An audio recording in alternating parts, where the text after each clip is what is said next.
खबर शामिल करते हैं शहर कायद से, जहां सेक्रेटरी इत्तलात पीपल्स पार्टी जिला कोरंगी और चेयरमैन जूसी 8 अहमद रजा ने मुख्तलिफ तरक्याती कामों का दौरा किया। सेक्रेटरी इत्तलात पीपल्स पार्टी जिला कोरंगी और चेयरमैन जूसी 8 अहमद रजा ने मछली मोड़ से अवैस करनी मस्जिद तक जारी 5000 रनिंग फीट से जायद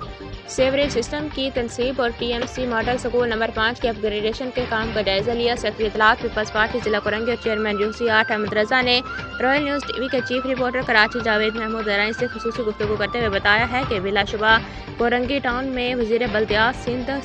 सईद गनी, मेयर कराची मुर्तज़ा वहाब और टाउन चेयरमैन कोरंगी नईम शेख की काविशों से दिन रात तरक्याती काम हो रहे हैं। आवाम देख रही है कि पाकिस्तान पीपल्स पार्टी के नुमाइंदे ही अवामी खिदमत में मसरूफ़ अमल हैं। सेक्रेटरी इत्तलात पीपल्स पार्टी जिला कोरंगी और चेयरमैन जूसी 8 अहमद रजा का यह भी कहना है कि कोरंगी में कहीं सड़कें बन रही हैं, कहीं पार्क आबाद हो रहे हैं, तो कहीं आवाम को उनकी दहलीज पर पानी की फराहमी के मनसूबे मुकम्मल किए जा रहे हैं। पीपल्स पार्टी अपने काम से आवाम के दिलों में घर कर रही है, जिसमें मुखालिफिन बौखलाहट का शिकार हैं। सेक्रेटरी इत्तलात पीपल्स पार्टी जिला कोरंगी और चेयरमैन जूसी 8 अहमद रजा का मज़ीद कहना है कि मुखालिफिन जितना मर्जी झूठा प्रोपेगेंडा कर लें, आवाम कान नहीं धरेगी, क्योंकि लोग खुली आंखों से तरक्याती कामों को देख रहे हैं।